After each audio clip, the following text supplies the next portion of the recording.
Hello and welcome to my review of Confessions of a Female Founder, Episode 2. So, this is what she tells us we're going to get. Today's episode is about fighting for what you believe in and all the highs and the lows that come with it. This is how Meghan reacts and interacts with her guest. Wow. Mm-hmm. Oh, wow. Mm-hmm. Right. Oh, no. Interesting. Mm-hmm. Oh, no. Mm-hmm. No. Mm-hmm. Yeah. Oh, wow. Mm-hmm. It's completely. It's true.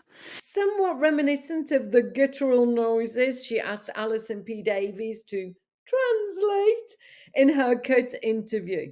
She really is a one-trick pony. She enlightens us with words of wisdom such as, But as you step out of the light, you're actually stepping into your own light in a different way and creating space for someone else to be in the light, which is probably the larger purpose of all of us being here. leaving her guest, Reshma Saujani, quite speechless. And when it breaks open, it leaves space and room for so much more love, growth, resilience to all pour in. Yeah.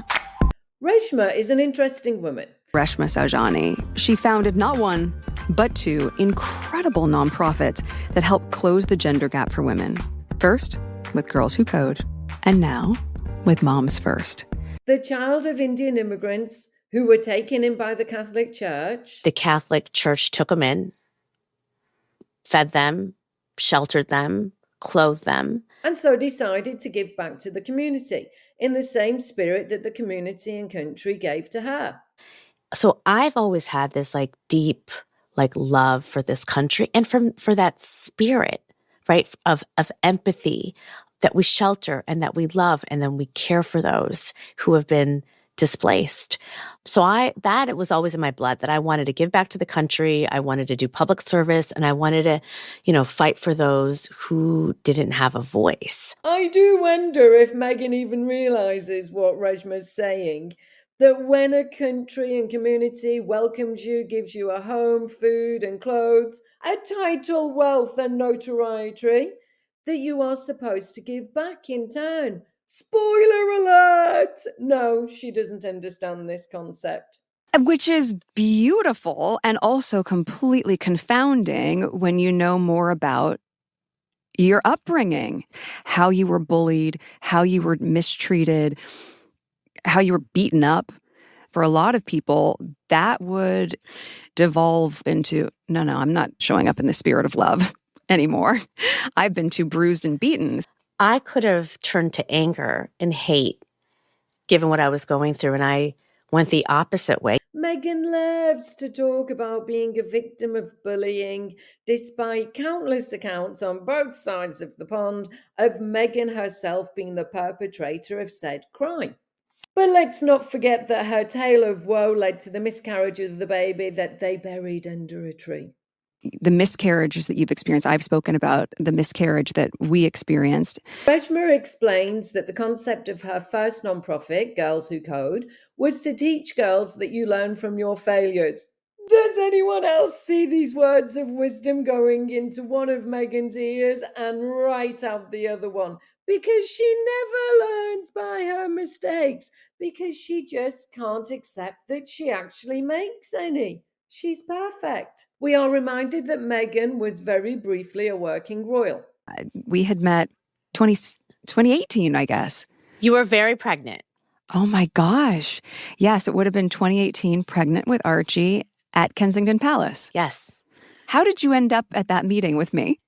Because you're an amazing human. Oh my and it's true. Let me see. Where's that memo that Meghan sent me? Remind everyone that she was royal. Tick. Talk about Meghan being pregnant. Tick. Say what a wonderful person Meghan is. Tick. What's this? Really lay it on thick that Meghan is wonderful? Okay, here we go. And I'll say with Moms First, it was you. Very early on, you were like, oh, paid leave, this movement, moms, yes. And I think the thing is, for people and entrepreneurs, it does help to get an early adopter, especially one that people admire. Sure, as a working member of the royal family, she could spotlight and promote charities, but she walked away from all of that to chase money and fame. What What's next on the memo? Talk about Meghan being a great mom? Beautiful line that I quote all the time, that the most important title I have is mom. Favorite title. Love it. I love being a mom. Oh my gosh, I love being a mom so much. It's my favorite thing.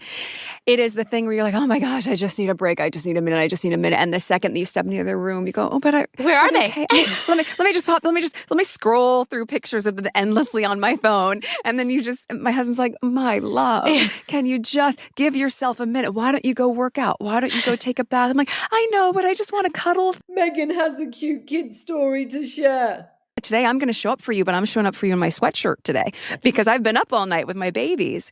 But I'm still going to be able to show up for both because both matter and both are what keep my cup full. Doesn't she just get someone, Harry, to show her video of herself reading a bedtime story?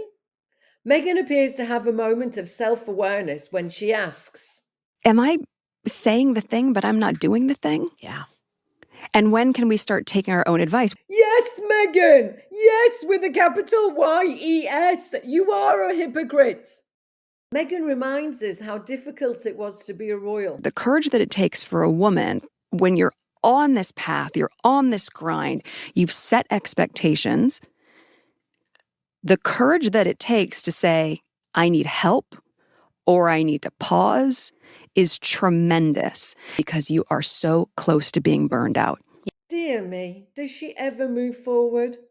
Reshma explains why Meghan won't let go of those titles. Because when you don't have power, you're not important anymore, Mm-hmm. right? So it's so easy to hold on to it. And then say something very scary. Me, you, we're put on this earth just like those suffragettes to just keep hope alive. God help us all if this moaning Minnie is here to give us all hope. And for the grand finale... Seriously, Meghan, there's so much gratitude and love towards you. I hope you know that.